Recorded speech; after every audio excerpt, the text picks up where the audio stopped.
Okay, welcome everybody to the session. So today basically we'll start, we'll complete the chapter we started the last class, that is the cash management. And before that, I want to disclose the class test number.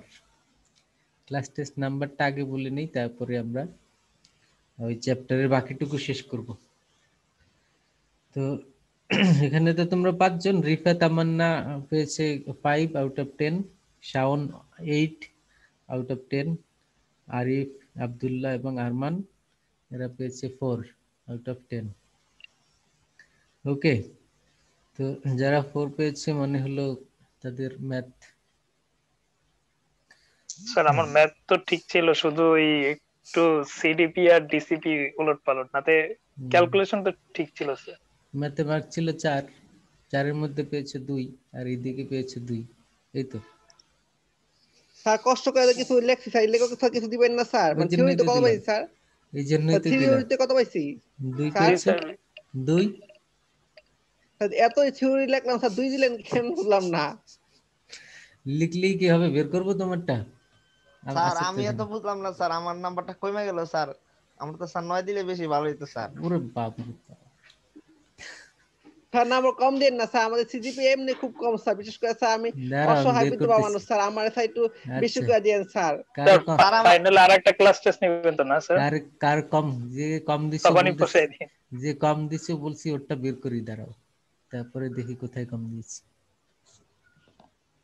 Sir যাই হোক, আর যত দিচ্ছেন sir এই প্লাসের সময় sir মিলাই জিলে দিলেই চলবো স্যার।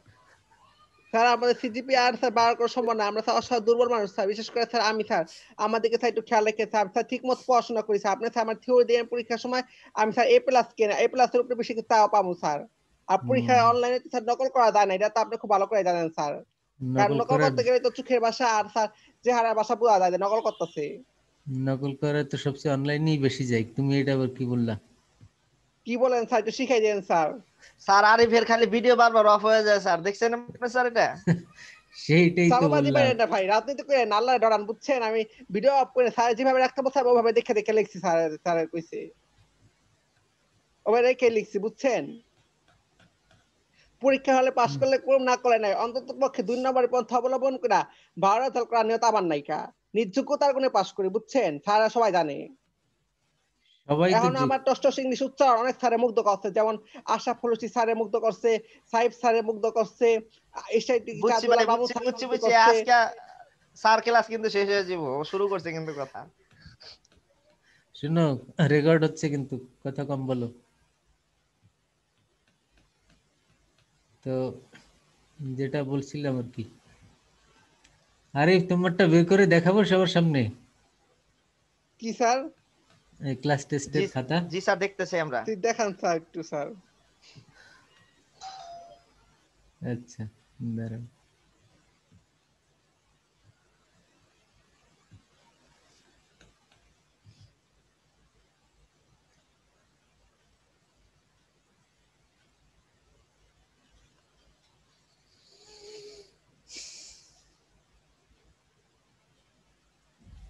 দেখা যাচ্ছে? দেখা যাচ্ছে স্যার। পড়ো, তুমি নিজেই পড়ে শোনাও এখানে কি লিখছে।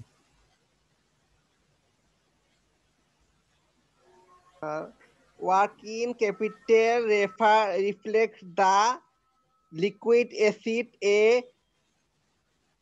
company utilizes to make such debt payment. তারপরে sir profitability, the decision relating to working capital are always current, i.e. short-term decision. uh, the most useful measure of profitability is return on capital.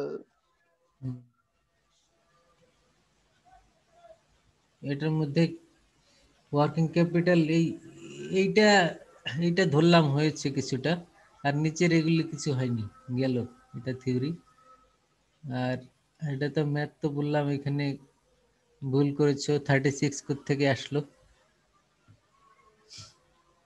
হুম। আর এখানে কি লিখেছিলে?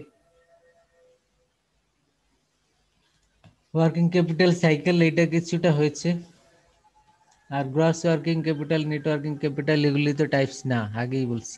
তোমার এইটা কিছুটা হয়েছে আর ওইটা কিছুটা হয়েছে, দুই পেয়েছো, এই স্যার তো। টাইপস কোনটা sir? Working capital cycle types কোনটা? ফিক্সড আর পার্মানেন্ট, টেম্পোরারি আর ভেরিয়েবল। স্যার এটা কোন কোন স্লাইডে আছে স্যার? টেম্পোরারি আর ভেরিয়েবল স্যার? আছে, তুমি খুঁজে দেখো, সব স্লাইডই আছে। আচ্ছা আমি আচ্ছা স্যার তোমার দেখি দিমুনি, আমি তোমার দিতাছি একটু পরেই। দেখছো? দিয়েন ভাই। জি স্যার। দেখছো তো, এইটাই পেয়েছো ওয়ান, ওইটাই পেয়েছো ওয়ান, এই তো দুই, আর ওইদিকে পেয়েছো দুই। আর কে দেখবে বলো? কি শাওন দেখবে? স্যার দেখলে কি না স্যার, নাম্বার বাড়ায় দিবেন স্যার? নাম্বার বাড়াবো না, কম দেয়া যে হয় না সেটা দেখাবো। না স্যার, তাহলে দেব না স্যার।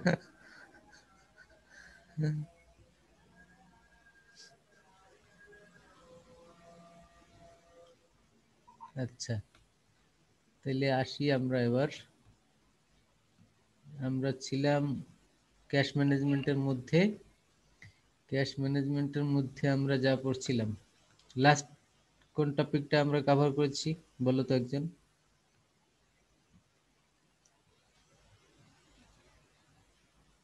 ক্যাশ ম্যানেজমেন্ট লাস্ট কোন টপিকটা পড়েছি? ক্যাশ কালেকশন এন্ড ডিসবার্সমেন্ট, তাই না? সে তোমাদের স্লাইড দিয়ে দিছিলাম না? জি স্যার। তাইলে টপিকটা কি তাও তো বলতে পারছো না।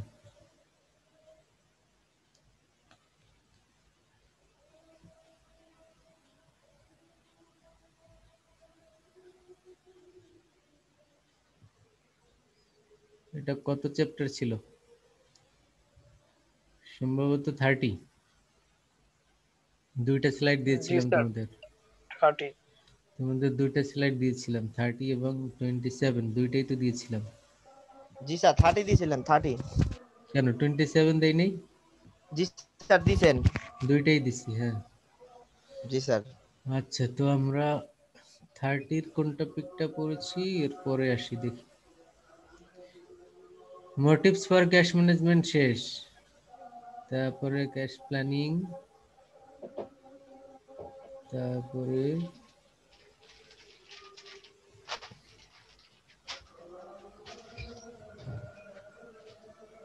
এইটা পড়েছিলাম, managing cash collection and disbursement.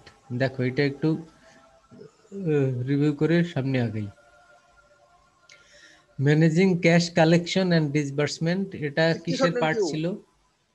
আমরা বলেছিলাম 4 ফ্যাসিটস অফ ক্যাশ ম্যানেজমেন্ট। ক্যাশ ম্যানেজমেন্টের 4টি দিক, সেই 4টি দিক কি একটু দেখে আসি আমরা।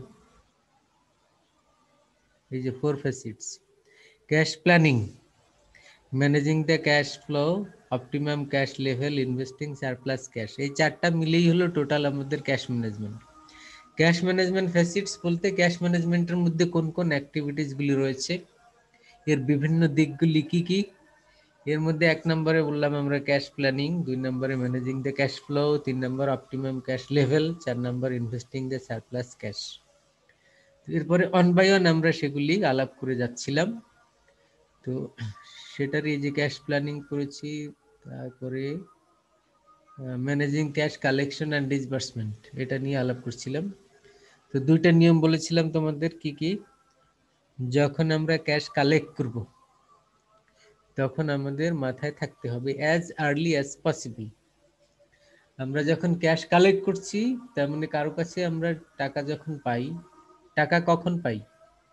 when we sell on credit, যখন আমরা বাকিতে বিক্রি করি তখনই আমরা তাদের কাছে টাকা পাই, যেটাকে বলে অ্যাকাউন্ট রিসিভেবল। আর এই অ্যাকাউন্ট রিসিভেবল যখন আমাদের থাকে, তখন টার্গেট থাকে এটা কিভাবে টাইমলি বা অ্যাজ আর্লি অ্যাজ পসিবল কিভাবে কালেক্ট করা যায়। তো এটা, এই নিয়মটা মাথায় রাখতে হবে কালেকশনের ক্ষেত্রে। তোমাকে যদি বলা হয় যে কালেকশনের নিয়ম কি, কালেকশনের সময় আমরা কি মাথায় রাখবো, তো সেক্ষেত্রে কি বলবে? Collecting the cash as early as possible. Okay, বুঝছো? কালেকশনের সময় কি মাথায় রাখতে হবে বলো? as early as possible. As early as possible, মানে যাদের কাছ থেকে আমরা কালেক্ট করব তাদের কাছ থেকে কত দ্রুত ক্যাশ কালেক্ট করা যায়। আবার সেক্ষেত্রে আমরা দেখব যে তাদের সাথে রিলেশন যাতে নষ্ট না হয়। কারণ তুমি যদি চাপ দাও যে আমাকে টাকা তাড়াতাড়ি দিয়ে দাও, তাহলে তারা তো আবার অখুশি হতে পারে যে ঠিক আছে টাকা দিয়ে দিলাম আর তোমার কাছ থেকে আমরা আর কিনবো না। তো এরকমের যাতে কাস্টমার আমরা না হারাই। So whenever we are dealing with the customer we need to try to satisfy them, যাতে তারা কোনো ভাবেই অখুশি না হয়, বিকজ কাস্টমার্স আর দ্য কি লাইফ অফ দ্য বিজনেস। বিজনেসের কাস্টমারই হলো কি লাইফ। কাস্টমার না থাকলে বিজনেস চলবে? চলবে না। তেমনিভাবে সাপ্লায়ার, কাস্টমার, একে আরেকজনের তো কাস্টমার। তুমি একজনের কাস্টমার, সে আবার তোমার কাস্টমার, তো সবাই তো সবার সাথে রিলেশন ভালো রাখতে হবে। তুমি যার কাছ থেকে বাকিতে কিনলে, তাহলে ওই লোকের তুমি কাস্টমার। তুমি আবার যার কাছে বাকিতে সেল করলে, সে আবার তোমার কাস্টমার। তার মানে সোসাইটির সবাই তো একজন আরেকজনের customer. That means we need to maintain a good relationship, a good networking, good set up, good behaviour among ourselves.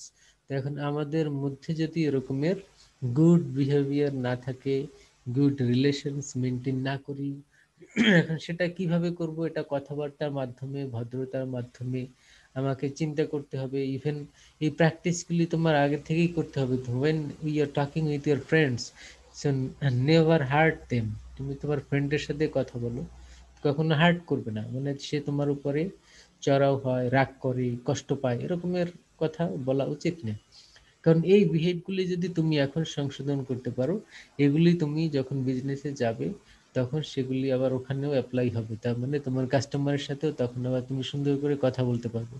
আর যদি তোমার হয় এরকম যে কথা বললেই তোমার ফ্রেন্ডরা তোমার উপরে চড়াও খায়, তো এরকমের রিলেশন যদি হয় এখন, তার মানে কি এই নেচারগুলি তো তুমি যখন জব শুরু করবে ওই সময় থাকবে। তখন দেখা যাবে যে কাস্টমারের সাথে ভালো কথা বলবে না, তারা আবার তোমার সাথে মাইন্ড করবে, তারা আবার চলে যাবে, আসবে না তোমার কাছে। তো এই কারণে আমরা এই বিষয়টা মাথায় রাখবো যে as early as possible we'll collect the cash, but we need to make it in a convincing way, in a motivating way, যাতে করে তারা অখুশি না হয়। তো এটা হলো আমাদের অ্যাক্সিলারেটিং ক্যাশ কালেকশন, যে কিভাবে কত দ্রুততার সাথে আমরা ক্যাশ কালেক্ট করতে পারবো। আর এর জন্য বিভিন্ন মেকানিজম আছে, যে আমরা বলতে পারি সেন্ট্রালাইজড কালেকশন, মানে সব কাস্টমারদেরকে বলতে পারি যে তোমরা এই ব্যাংক অ্যাকাউন্টে জমা দিয়ে দাও। তোমার রাজশাহীতে আমাদের কাস্টমার, ওকে বললাম এই যে আমার ব্যাংক অ্যাকাউন্ট দিলাম, এখানে তুমি চেক জমা দিয়ে দাও। আবার খুলনার কাস্টমারকে বললাম এই যে ব্যাংক অ্যাকাউন্ট, এখানে চেক জমা দাও। ওই সিলেটের কাস্টমারকে বললাম, কক্সবাজারের কাস্টমারকে বললাম। তার মানে যে যেখানেই থাকুক আমাদের customer all over the Bangladesh, সে সবাইকে এই অ্যাকাউন্ট নাম্বারে এই চেক জমা দিতে বলতে পারি। তাহলে কি হবে? তাহলে তারা ওইখানে এই যে ব্যাংকের ব্রাঞ্চ রয়েছে সেখানে তারা যদি চেকটি জমা দিয়ে দেয়, তাহলে আমরা অতি সহজেই তাড়াতাড়ি কালেক্ট করতে পারবো। আর যদি সে ওইখানে জমা না দেয়, সে যদি ঢাকায় এসে তারপরে আমাদের অফিসে চেক দিয়ে যায়, সেক্ষেত্রে তার ঢাকায় আসতে আবার সময় লাগবে, তারপরে আমাদের অফিসে দিবে, তার মানে এখানে 1-2 দিন চলে যাবে। তারপরে চেকটি আমাদের অফিস থেকে প্রসেসিং হয়ে আবার ব্যাংকে যাবে, তার মানে এখানে 3-4 দিন সময় বেশি লেগে যাচ্ছে। আর যদি সে ওখান থেকে সরাসরি ব্যাংকের চেকটি জমা দিয়ে দেয় আমাদের অ্যাকাউন্টে, তাহলে এটি কি হবে? সহজে আমরা কালেক্ট করতে পারবো এবং দ্রুততার সাথে করতে পারবো। এটা কি বলে? Decentralised collection. যে ডিসেন্ট্রালাইজড কেন? যে ঢাকায় এসে যদি অফিসে দেয় এটা হলো সেন্ট্রালাইজড, যে সবার ঢাকায় আসতে হবে, এটাকে বলে সেন্ট্রালাইজড কালেকশন। আর ডিসেন্ট্রালাইজড মানে যে যেখানে আছে ওখান থেকে জমা দিবে, ওখান থেকে আমরা কালেক্ট করে নিব ব্যাংকের থ্রুতে। So this is the decentralized collection and it will help to accelerate the cash collection. And second, lock box system.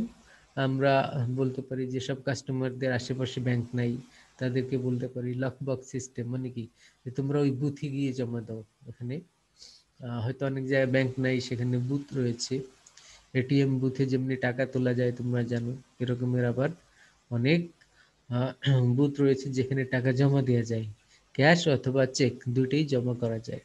তুমি যদি ওখানে জমা দিয়ে দাও, ওখান থেকে ব্যাংক আবার এই চেক হ্যাঁ কালেক্ট করে নিবে তার ব্রাঞ্চে, ব্রাঞ্চ থেকে হেড অফিসে, সেখান থেকে তোমার অ্যাকাউন্টে। তো এই সিস্টেম হলো লকবক্স সিস্টেম। তো আমরা এই সিস্টেমগুলি কেন করব? আমাদের অবজেক্টিভ হলো to accelerate the cash collection, মানে যাদের কাছে আমরা টাকা পাবো তত দ্রুততার সাথে ক্যাশ কালেক্ট করা যায়, সেই প্ল্যান মাথায় রেখে। ওকে, সবাই বুঝছো? বুঝছো কি? জি স্যার, আদানের কারণে কিছু বুঝতে পারতেছিলাম না। পরে বুঝো নাই? তাহলে আমরা কালেকশনের বিষয়টি বললাম, এবার বলবো কন্ট্রোলিং দ্য ডিসবার্সমেন্ট। তার মানে আমরা যখন পেমেন্ট করব তখন কি চিন্তা ভাবনা করব, কি মাথায় রাখবো, আর what will be the strategy in making the payment. আচ্ছা, তো ডিসবার্সমেন্ট বলতে কি বোঝায়? পেমেন্ট। তো আমরা এই পেমেন্টকে কন্ট্রোলিং করব কিভাবে? তার সহজ কথা, যারা আমাদের কাছে টাকা পাবে তাদেরকে তো আমাদের পেমেন্ট করতে হবে। সেটা কিভাবে করব? তাড়াতাড়ি দিয়ে দিলে তো আমাদের হাতে ক্যাশ থাকবে না, অথবা ক্যাশ লোন করে দিতে হবে। তো এই জন্য ডিসবার্সমেন্টের ক্ষেত্রে will try to make it delay payment.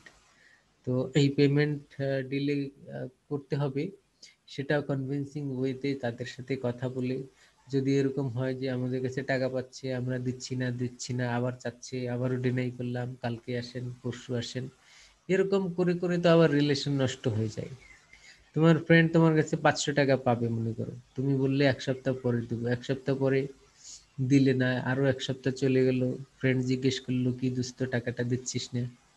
তুমি বললে হ্যাঁ দিব, না 2 দিন পরে দিব, 2 দিন পরে খবর নাই, 1 মাসেও খবর নাই, আবার সে নক করলো কি দোস্ত টাকাটা কই? তুমি বললে এত ব্যস্ত হয়ে যাচ্ছিস কেন, টাকা কি আমি মেরে খাবো? তো এরপরে আবার গেল, সে বুঝলো আচ্ছা ঠিক আছে, আরো 2 সপ্তাহ গেল, আরো 1 মাস গেল, আর কোনো খবর নাই। তো এই যে তোমাকে নক করেও কিন্তু সে টাকাটা তোমার কাছ থেকে আদায় করতে পারছে না, আবার তুমি উল্টো কথা শুনিয়ে দিচ্ছ, তাহলে কি হবে? রিলেশন থাকবে তার সাথে? নেক্সট টাইম তার কাছ থেকে আর কোনো টাকা পাবে? সে কখনো আর কিন্তু তোমাকে লোন দিবে না, তার কাছে থেকে তুমি কোনো বই চাইলে বই দিবে না, কোনো হেল্প চাইলে হেল্প করবে না। কেন? বিকজ তুমি কিন্তু রিলেশনশিপটা নষ্ট করে দিয়েছো। তো এই জন্য দায়ী কে? দায়ী তুমি। তার মানে আমরা ডিলে পেমেন্ট করব বিজনেসের ক্ষেত্রেও উইদাউট রুইনিং বা মানে ড্যামেজিং দ্য রিলেশনশিপ। রিলেশনশিপ নষ্ট না করে যতটা ডিলে করা যায়, সেটা কিভাবে করা যায়? তার সাথে সময় চেয়ে, যে আমাদের একটু সময় চাচ্ছি, আমরা 2 দিন পরে আপনাদের পেমেন্টটা করতে চাচ্ছি, আমাদের একটু সমস্যা হচ্ছে, আশা করি নেক্সট উইকে পেমেন্টটা পেয়ে যাবেন। কিন্তু এই নেক্সট উইক বললে তো তোমার নেক্সট উইকে দিতে হবে, কিন্তু বারবার তো আর 3বার 4বার করে সময় চাওয়া যাবে না এরকম। তো এটা আবার মাথায় রাখতে হবে যে ডিসবার্সমেন্টের ক্ষেত্রে আমরা ডিলে করব, কিন্তু সেই ডিলেটা হতে হবে convincing way, that means customer should not be dissatisfied with you. তোমার সাথে যাতে কোনো রকমের রিলেশন খারাপ না হয়, যতটুকু সে অ্যালাউ করে সেটা কনভিন্সিং ওয়েতে তোমার সমস্যাটি বুঝিয়ে বলে দেন you make the deal. Is it clear? কথা বুঝছো?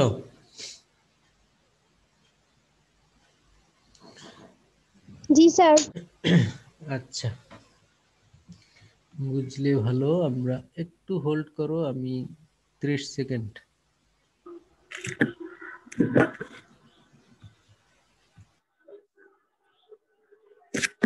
হ্যাঁ আব্দুল্লাহ ভাই, জি ভাই। ওই যে স্যার যে কটা প্রশ্ন হাতে লেখাইছে আমার একটু দিয়েন তো ভাই ছবিগুলি। ওই হাতে লাগাইছে প্রশ্ন, ও আচ্ছা প্রশ্ন, আচ্ছা। হ্যাঁ দুই দুই তিনটা প্রশ্ন বলে হাতে লেখাইছে স্যারে। না 8টা প্রশ্ন লাগাইছে তো। আচ্ছা তাহলে ওই 8টাই দিয়েন, আমার একটু মেসেঞ্জারে দিয়ে দিয়েন, আচ্ছা ভাই, আজকেই দিয়েন তাহলে। আচ্ছা। আমার একটু দিস ভাই, কোন একটা পোস্ট আবার তার সাথে লেখা আছে, ওই একটাই নাকি যে পোস্টে ওরা না না রাখছিল? না, আরিফ রে দেওয়া যাবে না। আরিফ তোমার যে কালকে আমি দিলাম তুমি কি করলা বুঝলাম না তো। কোনটা? ওই ম্যাথ? ও আরে মিয়া কথাই কয় না তুমি। ওকে, ওয়েলকাম ব্যাক। তো আমরা যেটা বলছিলাম, এবারে বলো ডিসবার্সমেন্টের ক্ষেত্রে তাহলে নিয়মটা কি? কে বলবে? ডিসবার্সমেন্টের ক্ষেত্রে কি নিয়ম বলো, এতক্ষণ বললাম না?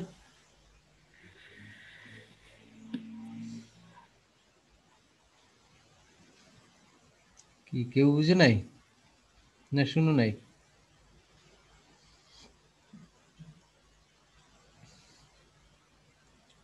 আব্দুল্লাহ কই?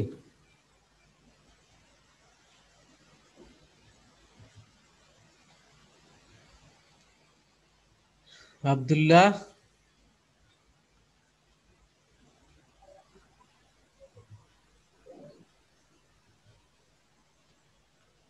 আব্দুল্লাহ নাই? স্যার আছে তো। কই? ও স্যার স্যার কাইটে মনে হয় গেছে লাইন। সংযোগ বিচ্ছিন্ন হয়ে গেছে স্যার। আচ্ছা, আরে বলো ডিসবার্সমেন্টের ক্ষেত্রে কি স্ট্র্যাটেজি?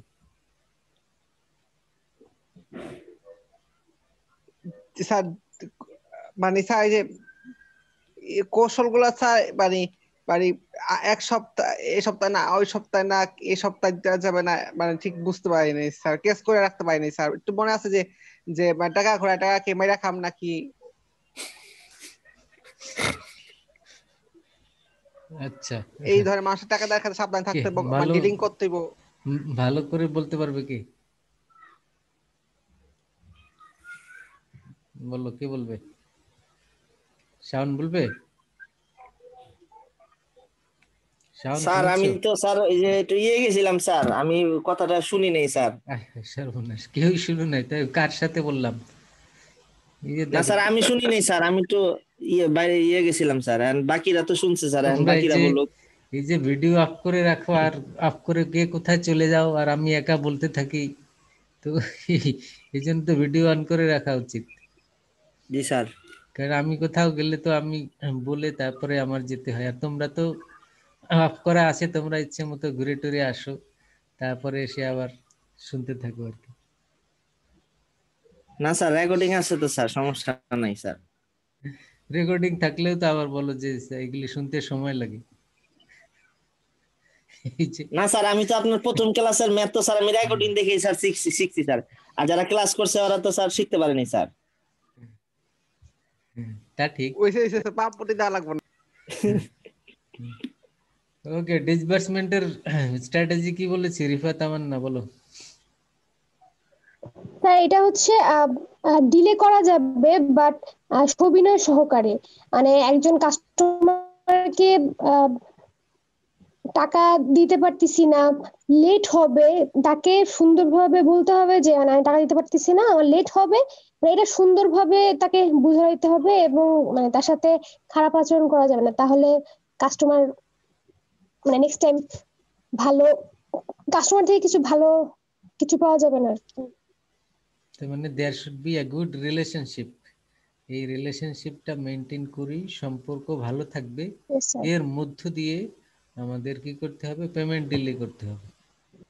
তো সেটা মানে কি, মানে সে যাতে আমাদের এই ডিলে করার কারণে আমাদের কাছ থেকে চলে না যায়, রিলেশন নষ্ট না হয়ে যায়, সেটা মাথায় রেখে যতটা ডিলে করা যায় বুঝিয়ে বা কনভিন্সিং ওয়ে, মোটিভেটিং ওয়ে, সেটা করতে হবে।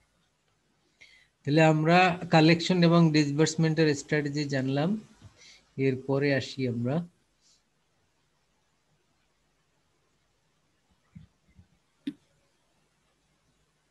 Clearing process. ক্লিয়ারিং প্রসেসটা কি তোমরা জানো কি? আমরা যখন চেক জমা দিই ব্যাংকে, তুমি যদি কোনো ক্রসড চেক জমা দাও, চেক কত রকম হয় জানো তো? জি স্যার 5-6 রকম থাকে, হুকুম চেক, বাহক cheque, order cheque, cheque cross cheque, হুম। আর মনে নেই স্যার। চেক বেসিক্যালি তিন রকম ইন সেন্স, যে একটা হলো বিয়ারার চেক, যেটা বললা বাংলায় বাহক চেক, আচ্ছা, যে বিয়ার করবে, যে ক্যারি করবে। আর একটা হলো ক্রসড চেক কি, যে কোন কোনাতে দাগ কাটা থাকবে। আর একটি হলো অর্ডার চেক। অর্ডার চেকটাই তো হুকুম চেক, আবার আলাদা কি? তো এখন এই অর্ডার চেক হলো যে অমুককে, কোনো একজন ব্যক্তির নাম বলে দিলাম যে অমুককে এত টাকা প্রদান করুন, ব্যাংককে অর্ডার দিলাম, এটা হলো অর্ডার চেক। তো এখন এই বিআরআর চেক যেগুলি, এটা যে কেউ ব্যাংকে গেলে টাকা পেয়ে যাবে। কিন্তু তুমি একজনকে মনে করো একটা চেক লিখে দিলে যে পে 10,000 টাকা, নাম লিখো আর নাই লিখো। এটা যদি বিআরআর চেক হয়, এই পে 10,000 লিখেছো, এখন এটা যার হাতে থাকবে মানে যে ব্যাংকে নিয়ে যাবে তাকেই ব্যাংক টাকাটা দিয়ে দিবে। কারণ নাম লেখা আছে কিনা, থাকুক অথবা না থাকুক সেটা ইম্পর্টেন্ট না। কখন? যখন it is a bearer cheque. আর যদি ক্রস চেক থাকে, ক্রস ক্রস করা থাকলে এটি যে সিকিউর চেক, এটি যার নামে থাকবে শুধু ওই ব্যক্তির অ্যাকাউন্টে জমা হবে, এটা ক্যাশ হাতে দিবে না কারো। তোমাকে একটি চেক দেয়া হলো, মনে করো আমরা লিখে দিলাম যে মিস্টার আরিফ হোসাইন, একটা ক্রস চেক, কত টাকা? 1,00,000 টাকা। এখন এইটা মানে কি, মানে আরিফ যদি ওই চেকটি নিয়ে যায় ব্যাংকে, ব্যাংক কিন্তু ওকে ক্যাশ দিবে না, ওর অ্যাকাউন্টে জমা দিয়ে দিবে। তার মানে আরিফের যে ওই ব্যাংকে অ্যাকাউন্ট আছে ওইখানে 1,00,000 টাকা জমা হয়ে যাবে, তারপরে সে আবার চেক দিয়ে টাকা তুলতে পারবে নিজের চেক কেটে। তো এটা হলো ক্রস চেক। মানে ক্রস চেক হলো সিকিউর চেক, বিজনেসে এটি ব্যবহার হয় এবং এই চেকের ক্ষেত্রে সরাসরি ক্যাশ পাওয়া যায় না, এটি মনে রাখতে হবে। প্রশ্ন হলো তুমি আজকে যদি চেক জমা দাও, আজকে চেক জমা দিলে সাথে সাথেই তো টাকা পাচ্ছ না। টাকা পাচ্ছ কখন? তোমার অ্যাকাউন্টে টাকা জমা হবে, দেন তুমি চেক ইস্যু করবে, আবার মানে চেক কেটে আবার টাকা তুলতে পারবে। এখন এই যে সময়টা, কোন সময়? চেক জমা দেওয়া থেকে শুরু করে তোমার অ্যাকাউন্টে টাকাটা ডিপোজিট হওয়া, এই যে একটা সময় লাগে, এই টাইমটা, এটি হলো ক্লিয়ারিং প্রসেস। ক্লিয়ারিং প্রসেস কি ক্লিয়ার হবে এখানে? Cheque clearing. আচ্ছা, তো এটা মনে করো আজকে জমা দিলাম আমরা 12টার আগে, প্রতিদিন 12টার আগেই জমা দিতে হয় ব্যাংকে। 12টার দিকে এটি বাংলাদেশ ব্যাংকে বা হেড অফিসে চলে যায়। তো মনে করো তোমার যে ব্রাঞ্চ, যেখানে তুমি অ্যাকাউন্ট ওপেন করেছো, সেখানে একটি চেক জমা দিয়েছো আজকে 10টায়, তাহলে 12টায় এটি চলে গেল কোথায়? ওই ব্যাংকের হেড অফিসে। হেড অফিস থেকে আবার বিকালে চলে গেল 2টা-3টায় মনে করো, চলে গেল বাংলাদেশ ব্যাংকে। বাংলাদেশ ব্যাংকে গেলে সেখান থেকে এটি আবার ক্লিয়ার হয়ে, আবার বিকাল নাগাদ বা সন্ধ্যা নাগাদ এটি ক্লিয়ার হয়ে তোমার অ্যাকাউন্টে ক্যাশ জমা হয়ে গেল। তো এটি যদি একদিন হয়, কাছাকাছি হলে তো একদিনই হয় ঢাকার মধ্যে, ঢাকার বাইরে হলে তো একদিনের বেশি লাগে। বা ব্রাঞ্চ মনে করো তোমার ওখান থেকে হেড অফিস মতিঝিল, আর ব্রাঞ্চ হলো তোমার কোথায়, মনে করো জুরাইন। তো মতিঝিলে আসতে ওই দিন আসতে পারে না, এই কারণে হয়তো হেড অফিসে এসছে, হেড অফিস থেকে বাংলাদেশ ব্যাংকে যেতে পারে নাই, তাহলে 2 দিন সময় লাগলো। তার মানে 1 দিন লাগে, 2 দিন, 3 দিন, 4 দিন, 5 দিন, এরকম বিভিন্ন সময় লাগতে পারে। ঢাকার বাইরে হলে তো 4-5 দিনও লাগে। এই যে টাইম, এই টাইমটাকে হলো মানে এই অ্যাক্টিভিটিস, এটাই হলো ক্লিয়ারিং প্রসেস। ক্লিয়ারিং প্রসেসে কি হয়? চেক জমা হয়, depositing cheque to the branch, branch থেকে হেড অফিস, হেড অফিস থেকে বাংলাদেশ ব্যাংক, বাংলাদেশ ব্যাংক থেকে আবার ক্লিয়ারিং হাউস আছে, সেখানে সকল ব্যাংকের ওখানে এজেন্টরা থাকে, এটা হলো ক্লিয়ারিং হাউস। ওরা এক ব্যাংকের সাথে আরেক ব্যাংকের এইগুলি ট্রানজেকশনগুলি করে থাকে। তো সকল শিডিউল ব্যাংকের ওইখানে ওই ক্লিয়ারিং হাউসে তাদের ওখানে রিপ্রেজেন্টেটিভ থাকে, তো ওখানে তারা এই কাজটি করে থাকে এবং this is the clearing process. এখন আমরা যখন কোনো কাস্টমারকে একটি চেক দিলাম, মনে করো আজকে আমাদের কাস্টমারকে 10,00,000 টাকার একটি চেক দিলাম, তাহলে আজকে যখন চেক দিলাম, এটি কিন্তু ওই ব্যক্তির হাতে দিলাম চেকটি, কিন্তু আমার অ্যাকাউন্ট থেকে তো আর টাকাটা এখনো যায়নি। কারণ কারণ ও ব্যক্তি তো এখনো ব্যাংকে জমা দেয়নি, ব্যাংকে জমা দিলে তারপরে প্রসেস হতে সময় লাগবে। তাহলে আমরা যখন কাউকে কোনো চেক দেই, এটি মনে রাখবে যে এটি চেক ওর হাতে দিলাম চেকটি, কিন্তু আমার ব্যাংক অ্যাকাউন্টে কিন্তু টাকাটা এখনো রয়ে গেছে। এটি তো বুঝছো কেন রয়ে গেছে? কারণ টাকাটা তো সে এখনো তুলেনি, যখন তুলে নিবে তখন আমার অ্যাকাউন্ট থেকে সেটি কমে যাবে। তো এরকম কখনো কখনো হয় যে আমার ব্যাংক অ্যাকাউন্টে টাকা আছে, আমার লেজার অ্যাকাউন্টের চেয়ে বেশি।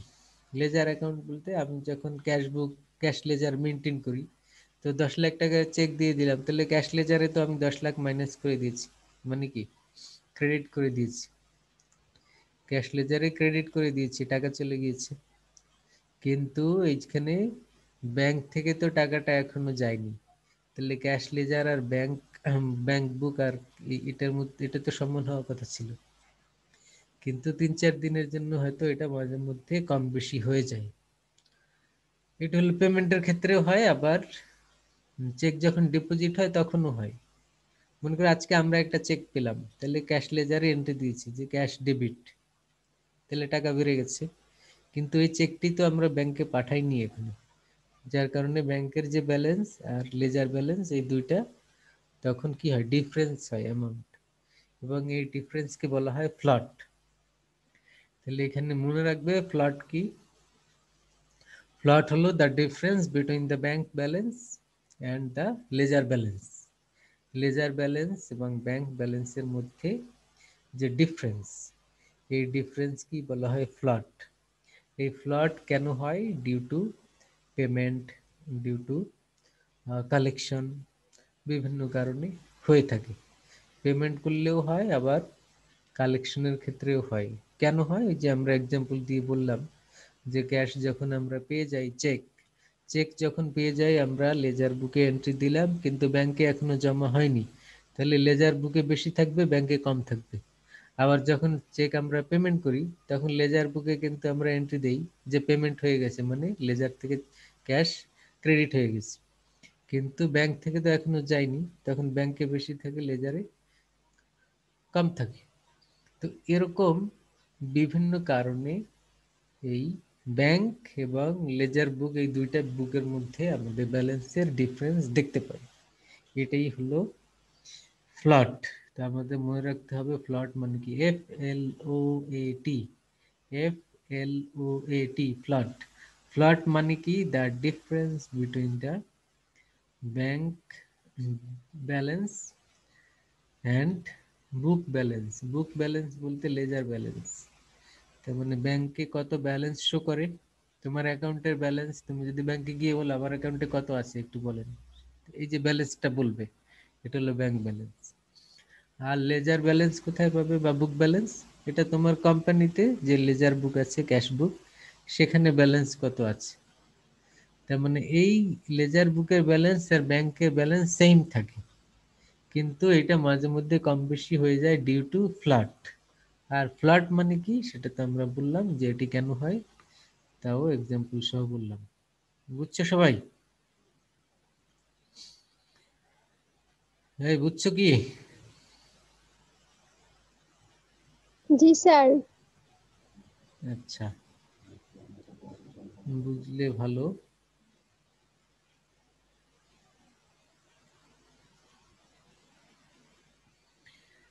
তাহলে আমরা এর পরের যে 4টা পয়েন্ট ছিল না, 4 ফেসিটস, এবারে আরেকটা পয়েন্টে আসি, অপটিমাম ক্যাশ ব্যালেন্স। তো অপটিমাম ক্যাশ ব্যালেন্সের মধ্যে আমরা দেখব যে কি পরিমাণ ক্যাশ আমরা হোল্ড করব, আমাদের হাতে কি পরিমাণ ক্যাশ থাকা উচিত। যদি আমরা বেশি পরিমাণ ক্যাশ হোল্ড করি, এটা একদিক দিয়ে ভালো, আগেও তো আমরা বলেছিলাম বেশি থাকলে কি হয়, যখন তখন খরচ করা যায়। কিন্তু এর সমস্যাটি কি? সমস্যাটি হলো যে বেশি খরচ করে ফেললে তখন কি হয়, প্রফিট কমে যায়। প্রফিট কমে যায় কেন? কারণ হলো ইনভেস্টমেন্ট কম হয়। তুমি বেশি খরচ করলে কি তোমার ইনভেস্টমেন্ট কম হয়। এই কারণে আমাদের এবারে টার্গেট হলো যে how to maintain the optimum cash balance. Optimum cash balance means the required cash balance to to be held by the company. এখন এই অপটিমাম ক্যাশ ব্যালেন্স বলতে কি পরিমাণ ক্যাশ কোম্পানির হোল্ড করা উচিত, ফার্মের হোল্ড করা উচিত, সেটা বেশিও হবে না, সেটা কমও হবে না, সেই অ্যামাউন্টটা কি বলা হয়, অপটিমাম ক্যাশ ব্যালেন্স, যেটাকে আমরা অন্য কথায় বলতে পারি the required cash balance. and it should not be minimum or maximum, ম্যাক্সিমামও হবে না আবার মিনিমামও হবে না, মানে খুব বেশিও হবে না কমও হবে না, তাহলে অ্যাভারেজ রিকোয়ার্ড ব্যালেন্স। আচ্ছা, তো এইটাই হলো অপটিমাম ক্যাশ ব্যালেন্স। তো এটা আমরা কিভাবে বুঝবো, এটি হলো বিষয়। আমরা এর আগে একটা এক্সাম্পল দিয়েছিলাম না তোমরা, যে পার ডে খরচ করো কি কত। আচ্ছা, তো যে বললো 100 টাকা খরচ করি, যে বললো 20 টাকা খরচ করি, যে বললো 50 টাকা খরচ করি, তাহলে এখন প্রশ্ন হলো তাহলে অপটিমাম কত, কত হলে আমরা বলবো যে এটা কমও না আবার এটা বেশিও না।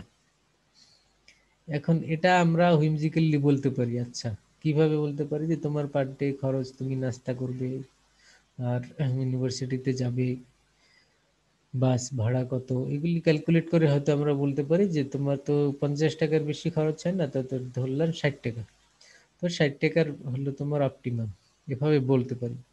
কিন্তু এটা যখন কোম্পানির ক্ষেত্রে আমরা বের করতে চাই তখন এটা ডিফিকাল্ট হয়ে যায়, তখন তো এত সহজে এভাবে বের করা যায় না। কারণ ব্যক্তির ক্ষেত্রে সহজ হয়, কারণ তুমি জানো তোমার খরচগুলি কি কি, আজকে কি কি খরচ হতে পারে, সেই অনুযায়ী অপটিমাম ব্যালেন্সটা প্ল্যান করা যায়। বা এক মাসে তোমার অ্যাজ এ স্টুডেন্ট হিসেবে যে তুমি ইউনিভার্সিটিতে যাও, বাসায় আসো, আর কি কি খরচ তুমি জানো, এই কারণে অপটিমাম ক্যাশ ব্যালেন্সটা নির্ধারণ করা, ডিটারমাইন করা, it's very easy. But in case of company, it's sometimes difficult because you don't know what are the different types of expenditure in future, what will be arises in future, you don't know. So it is sometimes difficult to determine the optimum cash balance. So in this case, there are some theory, there are some model that will help you to determine the optimum cash balance. কিছু model রয়েছে, এর মধ্যে important model আর non model is the Baumol model. তো এই Baumol's মডেলের মাধ্যমে we can determine the optimum cash balance. তার মানে Baumol is a name of a author, is a name of a expert. তিনি একটি থিওরি দিয়েছেন, একটি মডেল দিয়েছেন, যে মডেল ফলো করলে আমরা বের করতে পারি যে অপটিমাম ক্যাশ ব্যালেন্স কত হবে।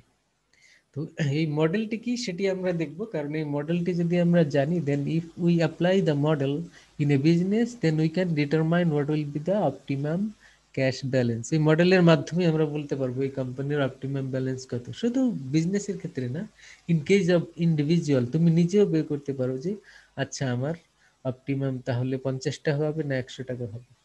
বাট সেক্ষেত্রে তোমার কিছু বিষয় জানতে হবে, তার মানে তোমার 1 বছরের বা 1 মাসের খরচ কত, সেই অ্যামাউন্টটা তোমার জানতে হবে, দেন তুমি একদিনে কত বা পার্টিকুলার টাইমেরটা বের করতে পারো। তো এখন এরকম আরো অনেক মডেল আছে, আমরা বাউমল মডেলটা দেখব, মিলার ওর মডেল এরকমের আরো আছে। তো বাউমল মডেলটা আমরা শিখবো যাতে করে অপটিমাম ক্যাশ ব্যালেন্স বের করতে পারি।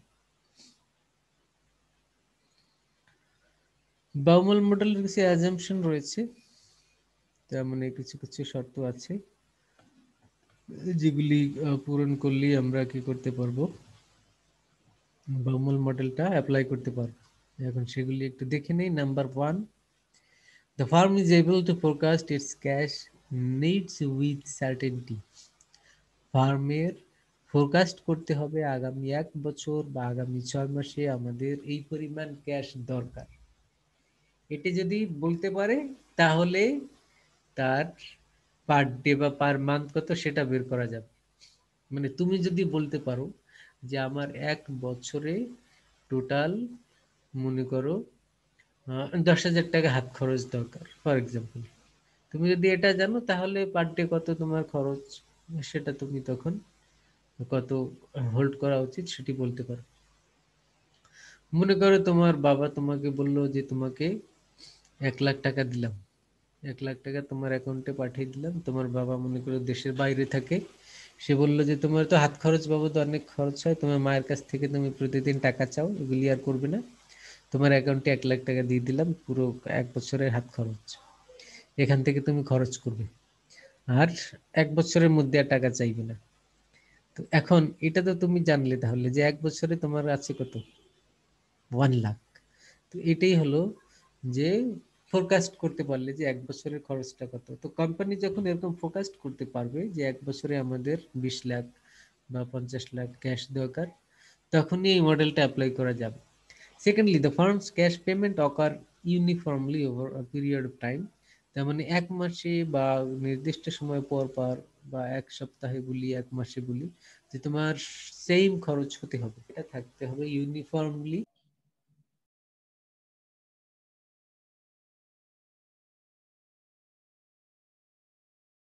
শুনতে পাচ্ছ কি? জি স্যার, এখন জি শুনতে পাচ্ছি, স্যার। আর কোনো কিছু স্ক্রিনে কিছু দেখতে পাচ্ছি না। আচ্ছা, হয়তো নেটওয়ার্ক ডিস্টার্ব করেছে এই কারণে।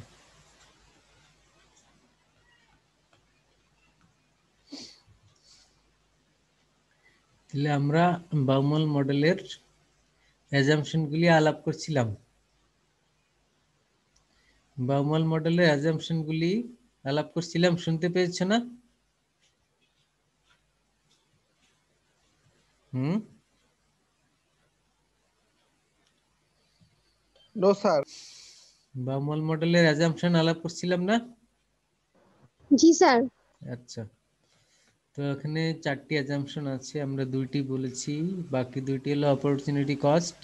তার মানে তুমি যদি ক্যাশ হোল্ড করো এর অপরচুনিটি কস্ট আছে। তার মানে অপরচুনিটি কস্ট কি? অপরচুনিটি কস্ট হলো তুমি যদি কোনো একটা অ্যাডভান্টেজ নাও সেক্ষেত্রে তোমাকে আরেকটা ইগনোর করতে হয়, একটা সুবিধা নিলে আরেকটা তোমাকে ইগনোর করতে হয়। এখন তুমি ক্লাস করো, ক্লাস করলে তুমি বাইরে যেতে পারো না, তার মানে একটা করলে আরেকটা করা যায় না, এটাই হলো অপরচুনিটি কস্ট। তো এখানে তুমি যখন ইউনিভার্সিটিতে যাও তখন তো অপরচুনিটি কস্ট কি? তুমি বাসায় ঘুমোতে পারো না, এটা হলো অপরচুনিটি কস্ট। আবার বাসায় ঘুমোলে তার অপরচুনিটি কস্ট কি? তুমি ক্লাস করতে পারো না। তার মানে এরকম তুমি যদি ক্যাশ হোল্ড করো এর অপরচুনিটি কস্ট কি? এর অপরচুনিটি কস্ট হলো যে তুমি টাকাটা ইনভেস্ট করে আর্ন করতে পারতে, এটা তুমি করতে পারো না, তো এটা কি বলে? Opportunity cost. তো অপরচুনিটি কস্ট থাকবে সে because there is investment opportunity, তো সেটা আমাদের মাথায় রাখতে হবে, এটা আরেকটা assumption. The firm will incur the same transaction cost same হবে। তার মানে তুমি যদি ইনভেস্ট করতে যাও, ইনভেস্ট করা বলতে কি, টাকা ব্যাংকে যদি রাখো সেক্ষেত্রে খরচ আছে, টাকা যদি ব্যাংক থেকে উইথড্র করো খরচ আছে, তার মানে every transaction there is a cost, সেটা সেম হবে, ফিক্সড হবে। তো এই অ্যাজাম্পশন গুলি মাথায় রেখে then we can follow the Baumol model. এখন বাউমাল মডেলটা আমরা দেখব যে বাউমাল মডেলের ফর্মুলাটি কি। এই যে নিচে যে ফর্মুলাটি দেখতে পাচ্ছ, C equal to 2CT divided by K, ঠিক আছে? দেখতে পাচ্ছ? জি স্যার, দেখছি। কি এখানে এই যে C, capital letter C, sir উপর থেকে পড়তে হবে, দ্য ফার্ম ইনকাম হোল্ডিং এন থেকে পড়াশোনা করতে হবে পরীক্ষার জন্য। যেটা বলছি এটা শুনো, এখানে হলো ক্যাপিটাল সি। ক্যাপিটাল সি মানে হলো অপটিমাম লেভেল। অপটিমাম লেভেল কি এতক্ষণ যেগুলি আলাপ করলাম, তার মানে অপটিমাম লেভেল বের করার জন্য আমরা কি করব? আমরা এই যে ক্যাপিটাল সি এই ফর্মুলাটি অ্যাপ্লাই করতে পারবো, ঠিক আছে? এই যে সি, আচ্ছা তাহলে সি ইকুয়াল টু কি 2, এখানে তো আর একটা সি না দিয়ে বি দাও, 2BT ডিভাইডেড বাই কে না দিয়ে আই দাও, ঠিক আছে? এরপরে রুট ওভার এই 2 লিখলাম, বি লিখলাম, টি লিখলাম, সিটা না লিখে বি লিখলাম, সি কারণ বাইরে আরেকটা সি আছে তো এই জন্য এটা আবার মিক্স আপ হয়ে যাবে। এইভাবে লিখো তোমরা, এর উপরে একটা রুট ওভার দাও তাহলেই হবে। এখন এখানে তুমি দেখো যে এই 2BT এর মানেটা কি?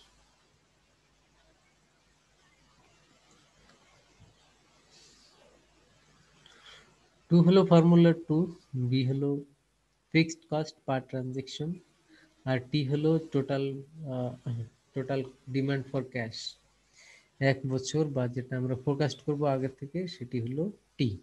আই হলো ইন্টারেস্ট রেট বা অপরচুনিটি কস্ট। তো এখন আমরা এই ফর্মুলাটি তোমরা লিখে রাখো, এর উপরে একটা রুট ওভার দিবে আর রুট ওভার দিয়ে ভিতরে এইটা লিখবে 2b টিটা। টিটা তুমি চাইলে বড় হাতেরও দিতে পারো। এই যে এই ফর্মুলাটি লিখো। কোন ফর্মুলাটি? যেটি আমি এখানে লিখে দিলাম, জি স্যার লিখছি। ঠিক আছে?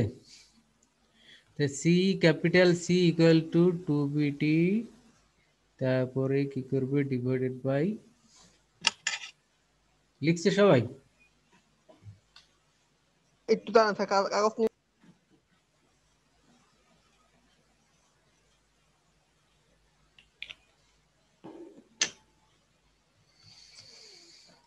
এই যে এখানে তো দেখাই যাচ্ছে, তুমি এটা দেখে দেখে এটাই লিখো, শুধু সিটা সির বদলে বি দিবে আর কে এর বদলে আই দাও, তাহলে বুঝতে সুবিধা হবে।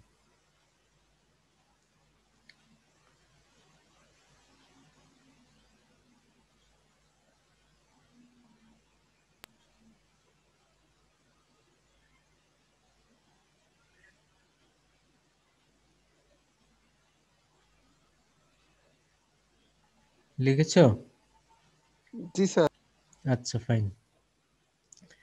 তাহলে এখানে আমরা একটা এক্সাম্পল বললাম না, এখানে আমি বলছি ওইটা আবার লিখো, সবাই লিখো।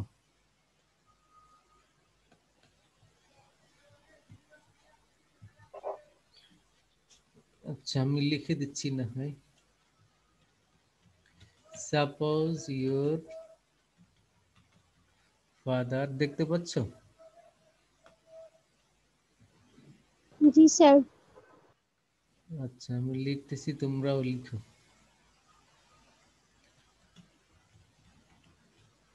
Suppose your father gave you, কত টাকা দিছিল? হুম,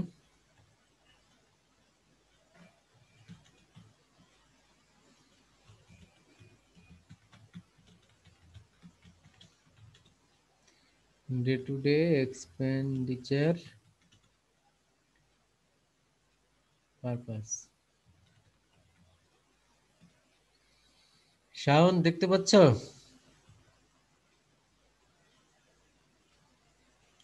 শাওন কই গেল আবার? আরিফ, আছে স্যার, লাইনে আছে স্যার। স্যার দেখা যাচ্ছে স্যার। শাওন কই? কই চলে গেল আবার? কি অদ্ভুত।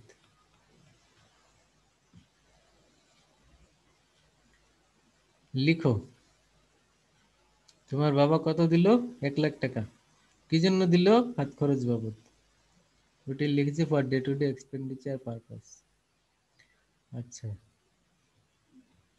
As a student of finance, তুমি তো ফাইন্যান্সের স্টুডেন্ট, সব তো আর খরচ করবে ফেলবে না এখন, তুমি কি করবে?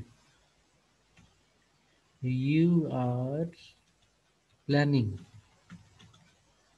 Two manage the cash and to earn, এই টাকা খরচও করবে আবার কিছু আর্নও করবে at the same time.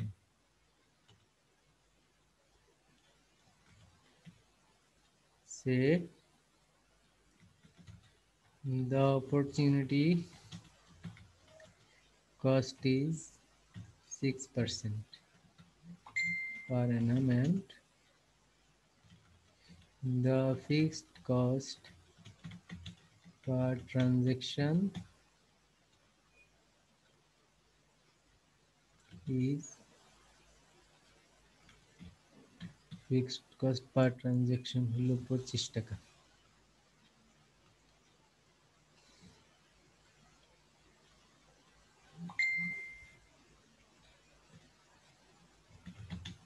What will be the optimum level of cash? আচ্ছা দেখো, প্রথম লাইনে লিখেছিলাম কি, suppose your father gave you 1 lakh টাকা in your account for day to day expenditure purpose. এই পারপাসের পরে 1 বছর লিখে রাখো, 1 year purpose over the year, মানে 1 বছরের জন্য দিয়েছি আর কি, ওইটুকু অ্যাড করে দিও। মানে 1 লাখ টাকা কয়দিনের জন্য দিয়েছে, তোমার হাত খরচের জন্য দিয়েছে সেটা কনফার্ম করলাম যে 1 বছরের জন্য দিয়েছে হাত খরচ 1 লাখ টাকা। তারপরে ঠিক আছে, বাকিটা as a student of finance you are planning to manage the cash and to earn at the same time. Say the opportunity cost is 6% per annum, per annum মানে বছরে 6% interest rate, and the fixed cost per transaction is 25 টাকা. What will be the optimum level of cash? Optimum level of cash কত? according to Baumol model. Baumol যে মডেলটি দিয়েছে সেই model অনুযায়ী optimum cash কত, সবাই লিখছো?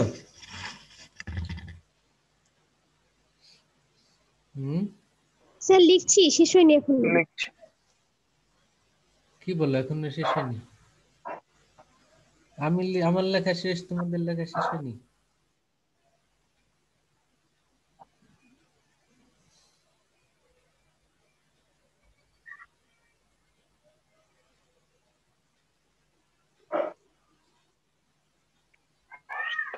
শেষ হইলে বলো। জি স্যার শেষ। এখন এটা বের করার জন্য আমরা কি করব? প্রথমে গিভেন লিখো। গিভেন কি কি?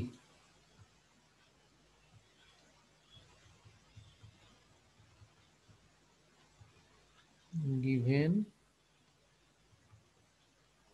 কি কি দেয়া আছে বলো। টি, টি কত আছে এখানে?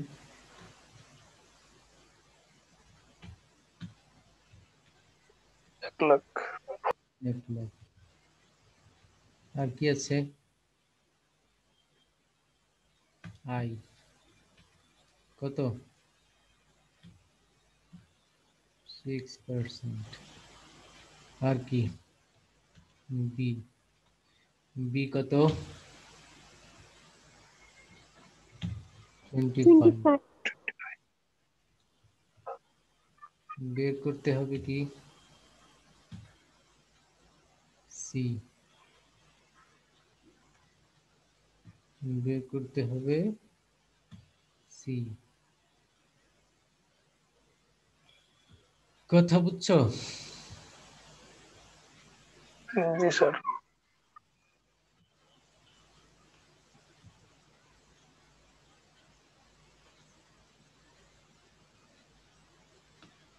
তাহলে আমরা এবার কি করব? ফর্মুলায় বসাবো। ফর্মুলায় বসাও সবাই।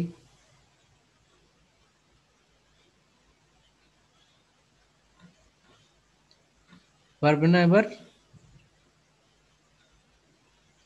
ফর্মুলাটা লিখে বসাও।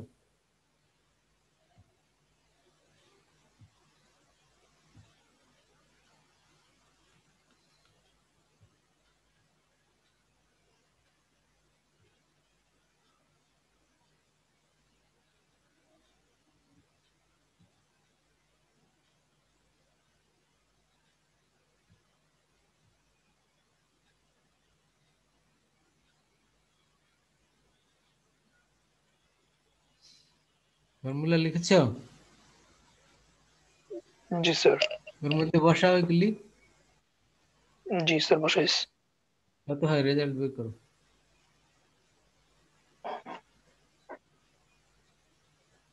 স্যার আমার হিসাবে হয় 11,70,000 লক্ষ 3,750,000।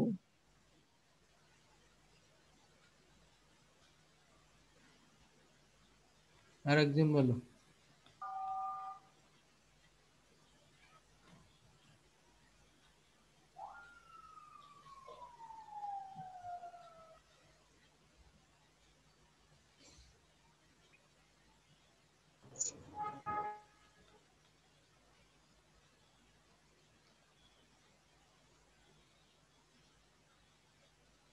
আব্দুল্লাহ কত আসছে?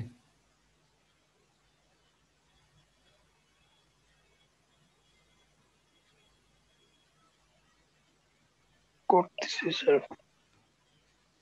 এই শাওন আসছো? শাওন,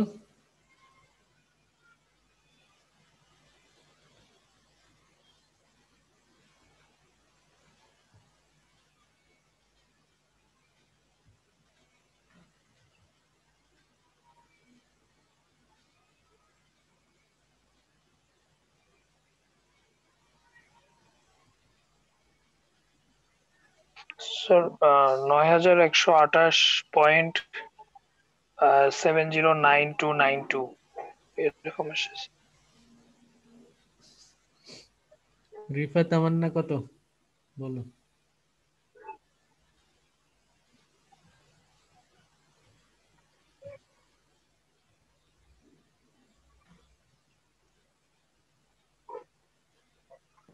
স্যার এখানে আসছে 8, তারপর হচ্ছে 7টা 3.33 এরকম আসছে। তাহলে তো এক একজন এক একটা বলতেছে তোমরা, এবার তো আমার দেখতে হবে করে। স্যার সূত্রটা তো 2BT/I। হুম, এরপরে আমার আছে তারপরে 37500। তারপরে রুট ওভার আছে তো একটা। ও ও আচ্ছা, স্যার রুট ওভারই তো স্যার বলবেন তো। কেন স্যার কও? অ্যানসারটা বলবো স্যার? বলো।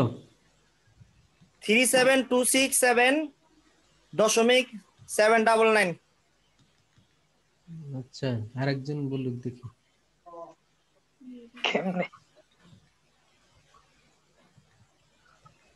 স্যার আমার আছে স্যার 1936.49।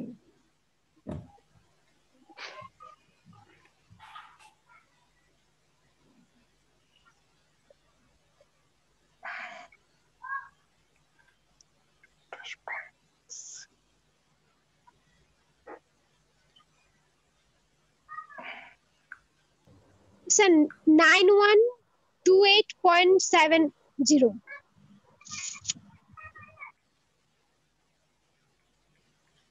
মিল স্যার। 9128.7। জি স্যার। স্যার আমার আছে ঠিক আছে। স্যার আমার জি স্যার, আমার এটা 1936.49। 9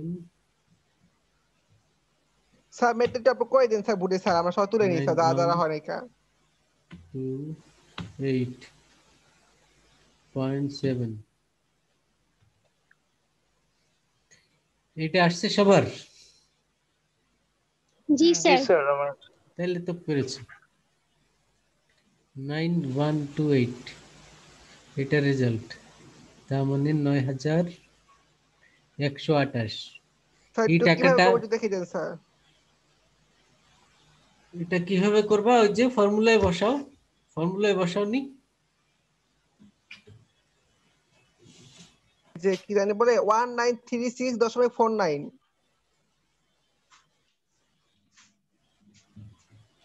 ফর্মুলায় বসাওনি? তো ফর্মালি তো বসে আছে স্যার 1936.49।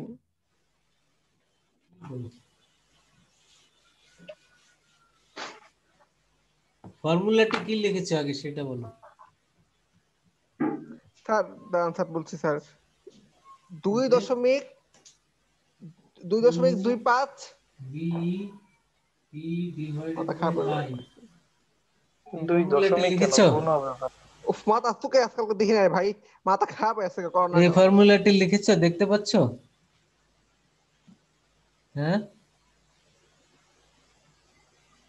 ফর্মুলাটি লিখেছো?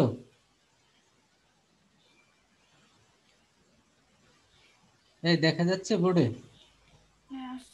জি sir.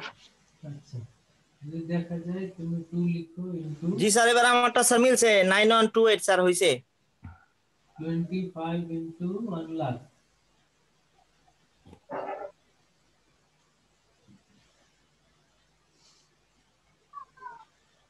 divided by 0.06 root over। আরে দেখতে পাচ্ছো? আরে ক্যালকুলেটর একটু ঘুরাই দেন স্যার, মানে অর্ধেক আসছে না, অর্ধেক আসছে না স্যার, একটু ঘুরাই দেন স্যার। এখন জি দেখা যায়? স্যার 2 জি স্যার 2 5 গুণ, তারপর স্যার কত রাখছেন স্যার? এই যে 1000 1 লাখ, তারপরে 0.006। জি স্যার ঠিক আছে, দাঁড়ান স্যার লিখে নিন।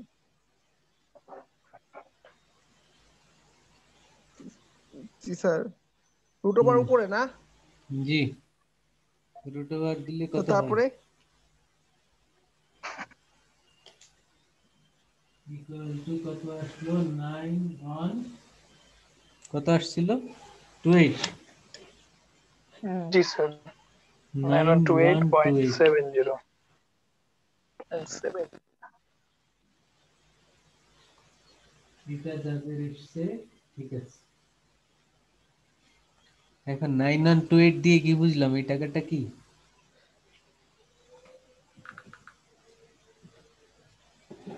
বলো এই স্যার টাকাটা একটু কি? একটু বিস্তারিত করে দেন স্যার, স্যার একটু বিস্তারিত করে দেন স্যার, একটু বুঝি না কিছুটা, একটু বিস্তারিতই তো ভেঙে করে ভেঙে দিলাম। বুঝাই দেন স্যার। স্যার কেন বুঝছি স্যার বুঝছি। ওটা ভেঙে কি করার আছে আর? এটা তো আচ্ছা লিখে দিলাম, এখন তো ক্যালকুলেটরে বসাও, এটা তো আর ভাঙা যাবে না, ক্যালকুলেটরে বসাইলেই হবে। দাঁড়ান স্যার একটু দেখি। স্যার আপনি যে যে পরীক্ষা নিবেন স্যার ভাইবা, জি। ভাইবার ভিতরে এই ম্যাথ গুলি আপনি কি জিজ্ঞেস করবেন? ম্যাথের সূত্র জিজ্ঞেস করবেন নাকি? অপটিমাম ক্যাশ ব্যালেন্স বের করার ফর্মুলাটা বলো, এটা জিজ্ঞেস জি করবে। স্যার। নাকি স্যার আবার আপনি আবার ওই যে অঙ্ক মঙ্ক দিবেন, বলবেন যে ক্যালকুলেটরে টিপে অ্যান্সার বললো? কেন, বললে সমস্যা আছে? ফর্মুলা যদি জানো বের করতে পারবে না? এটা না তো স্যার জি সহজ। স্যার বের করতে স্যার পারবো, আচ্ছা, তুমি কিন্তু তখন তো এইটা বের করতে পেরেছো কিনা? জি স্যার আমার ভেরিয়েছে তো স্যার 9128.7। ভাই এত আপনাদের কাছে একটু বিস্তারিত কথা থাকলে আমার একটু দিন ভাই, গ্রুপে দিন, আপনি সবাই পাবনি। আচ্ছা, স্যার যেটা দিছে এটাই তো বিস্তারিত। বিস্তারিত কি আর, আমি তো ভাই আমি বুঝলাম না। বুঝতে পারতেছি না কি বুঝতে পারো না তুমি? স্যার। স্যার প্রথমে কি স্যার রুট দিব স্যার ক্যালকুলেটরে? ক্যালকুলেটরে রুট দিবে কেন তুমি? তুমি তো কি আগে হবে বলে? ভিতরের এটা বের করো আগে। দাঁড়ান স্যার, 2 ইন্টু 2.5 ইন্টু 1 2 3 4 5, ওটা এক স্যার পাচ্ছি যে স্যার 5 এর পর 5টা জিরো আসছে স্যার, এরকম কি করব? রুট ওভার দাও। ভাগ 0.06।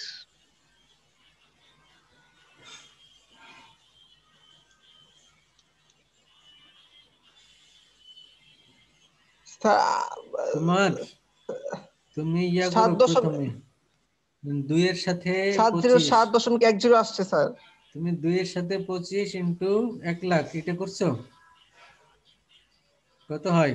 স্যার এটার পরে স্যার যে স্যার কোশ্চেন করার পর আছে স্যার, এই যে 5 এর পর স্যার এই যে করা 5টা শূন্য, যে 5টা শূন্য হয় এটা আচ্ছা আসলো। স্যার, চুকে তো দেখি না স্যার। এটাকে ডিভাইড করো 0.06, কত হয়? দাঁড়ান স্যার, দাঁড়ান এটা ডিভাইড করে 1 2 3 4 5, 0.06 কত হয়? 8 এর পরে তো, 8 এর 0.06। পরে তো সব 3। জি স্যার আসে আসে, এটা আসে স্যার, 8 এর পরে 3 সব 3 3 আসে না? 8 এর পর। জি স্যার সবগুলো 3 আসে। এখন এখন এখন দেখো তোমার এই যে রুট ওভার কই আছে? আমার স্যার ক্যালকুলেটরে রুট ওভার এখানে, আমার জি ক্যালকুলেটরে স্যার এখানে আছে, তোমারটা কোথায় আছে তুমি খুঁজে বের করো। এখানে আছে স্যার, জি দিব স্যার রুটে। না, ওইটা টিপ দিলে এই যে 9128, এই যে বের হয়ে গেছে, এই যে 9128। কই আমার তো আসে না, আমার তো শূন্য না আসে তোমারটা না আসলে 2.88। আমি তো ক্যালকুলেটর দেখাই দিলাম, আমার ক্যালকুলেটর রুট ওভার এখানে, তোমারটা কোথায় খুঁজে বের করো তুমি। রুটে তো টিপ দিলাম। রুটে টিপ দিলেই তো বের হইলো, এখন তোমারটা অন্য সিস্টেম সমান হলো সমান কেন? টিপ দাও তাহলেও আসবে। রুটে টিপ দিয়ে সমান সমান ইকুয়ালে।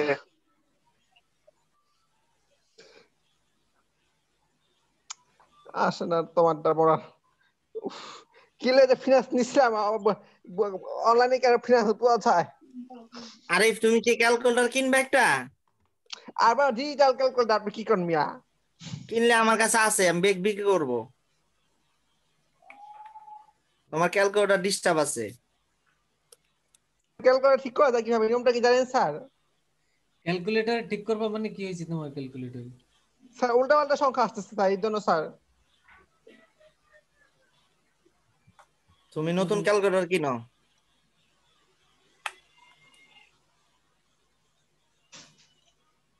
উল্টাপাল্টা সংখ্যা আসতেছে, তো খুবই খারাপ কথা। তোমার সাথে ক্যালকুলেটরও বিট্রাই শুরু করছে এখন। তো এখন এখন আছে স্যার 2886.75, ঠিক আছে স্যার?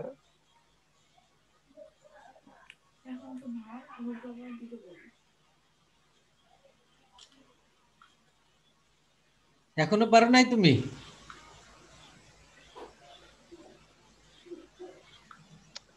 আসে না তো আমারটার মধ্যে, বুঝতেছি না কি হইলো ক্যালকুলেটরটা। দেখো ওই যে গ্রুপে দিয়ে দিছি, দেখো কেমনে করতে হয়, দেখো এইভাবে করো। গ্রুপে আসে না এখন তোর ফটোটা। দেখো আরে এইভাবে করো। প্রথমে ওই যে 2 গুণন 25 গুণন ওই 1 লাখ গুণন দাও, গুণন দিয়ে ইকুয়াল টিভি দাও, ইকুয়াল টিভি দেওয়ার পরে ভাগের চাপ দাও, ভাগ চাপ দেওয়ার পরে √6% দিয়ে আবার ইকুয়াল টিভি দিলেই তোমার ওই যে ওইটা আইসা পড়বো। দেখো বলেন আমার পছন্দ দিয়ে বলেন। 2 গুণ না না, আগে √ওভার দাও, আগে √ওভার দাও। √ওভার দিলাম স্যার, সবার আগে দিলাম। তারপরে 2 দাও, 2 গুণন 25 তা 2 গুণন 25 দিছি, গুণন 1 লাখ। হ্যাঁ 1 লাখ। এবারে ইকুয়াল টু টিভি দাও, দিছি। এবার ভাগ দাও, ভাগ ভাগ কত? 0.06 না? √6%। 6 শিফটে টিপ দিলাম আর কি। শিফটে দিয়ে যে পার্সেন্ট টিপ দাও, 3 তারপর 5 ইকুয়াল 3 দাও। 5 পার্সেন্ট দিছি আমি, হেনে কাম বুঝি না ভাই, আমার মাথা খারাপ হয়েছে। আচ্ছা √ওভার দা 0.06 দাও তাহলে। ভাই আমার মাথা খারাপ হয়েছে, আপনি একটু বিস্তারিত করে ভাই, একটু একটু প্রত্যেকটা অংশ করে এই একটু দেন আমি ভাই, গ্রুপে আমি বুঝি। করে দিছি, দেখো গ্রুপে দেখো। গ্রুপে তো গ্রুপে যাই কি মানে মোবাইল কে আনসার।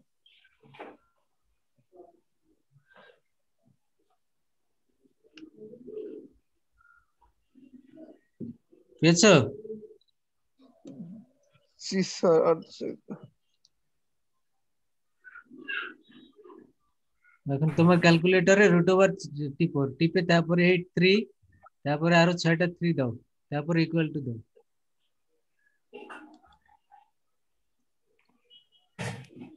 ক্যালকুলেটরের রুট কোথায় আছে দেখছো? তোমার ক্যালকুলেটরটা দেখাও তো, কি ক্যালকুলেটর তোমার? ওই একই রেজাল্ট আসে স্যার, দাঁড়ান স্যার একটু দেখাচ্ছি। ক্যালকুলেটরটা দেখাও, বের করো। তো দেখছেন স্যার? দাঁড়ান স্যার, ভিডিও তো ক্যামেরা চালানো। ওই আপনি স্যার লক হয়ে যায় স্যার, এই যে স্যার। বোঝা যায় না তো। হ্যাঁ ওখানে দাঁড়ান তুমি √ওভার দেখো, √ওভার কই লেখা আছে, √ওভার কই দেখো। স্যার এই যে স্যার, এই যে √ওভার স্যার।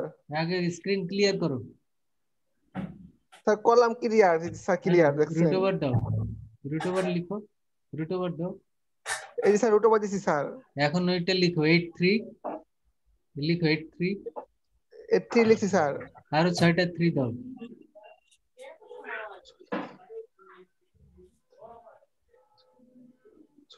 স্যার এই যে স্যার দিছি স্যার, দেখেন স্যার। এখন ইকুয়াল টু দাও। এই যে স্যার আসে 9 1 2 8 স্যার, ঠিকই তো আছে স্যার। আসছে? জি স্যার। এখন তো বুঝলা কেমনে বের করছে, এখন লিখো আনসার লিখো। জি স্যার লিখছি স্যার। এবার পারছো? আর 83 জি স্যার। 83 আর এটা 3, এটা তো ভিতরেরটা করলে তুমি নিজেই পারবে যে এটা ভিতরেরটা করলে ওইটা হবে। এবার বুঝছো? স্যার আমাদের ক্লাস কি শেষ শেষ, করে দেবেন স্যার? এখানেই শেষ করবো আমি। জি স্যার। স্যার আপনার সাথে কি এটাই কি আমাদের লাস্ট ক্লাস? না, শিডিউল ক্লাস তো আছে। আর শিডিউল ক্লাস তো আর বাবা পরীক্ষা নেই, ডিসেম্বর 1 তারিখে ক্লাস পেলে কই আর? আর ক্লাস বিকেলের পাবো না আমরা, ক্লাসটা আরো আছে না শিডিউল। না স্যার না, আপনার সাথে ক্লাস আর। আজকে 4টায় ক্লাস আছে স্যারের। ও স্যার এক্সট্রা নিব আছে ক্লাস। 4টায় আমাদের সিলেবাস শেষ, 4টায় এসো, একটা রিভিউ করে দিব, এই তো শেষ। জি স্যার। ঠিক আছে? স্যার এখন কি আমরা লিখ নিব? হ্যাঁ এখানে শেষ, 4টায় এসো, তখন আমরা একটু রিভিউ করে দিব, বেশি সময় লাগবে না, 1/2 ঘন্টা লাগবে। স্যার ওই যে প্রশ্নগুলি স্যার কম বুঝি স্যার, প্রশ্নগুলি বইলেন দ্বিতীয় চ্যাপ্টারের, আমরা লেখা নিমুনি স্যার। ওই সময় সবাই কার কি সমস্যা বলি। জি জি স্যার স্যার। জি স্যার, প্রশ্নগুলো যদি ইনশাআল্লাহ। পারেন স্যার, আপনি স্যার বলেন যে এটা স্ক্রিনশট না, এটা স্ক্রিনশট না, যে আর নতুন করে আবার দিয়েন স্যার, বলেন এটা স্ক্রিনশট না, আমরা ওটাই নিব স্যার, একটু হেল্প আচ্ছা করেন স্যার। ইনশাআল্লাহ। আসসালামু আলাইকুম স্যার। ওয়ালাইকুম আসসালাম।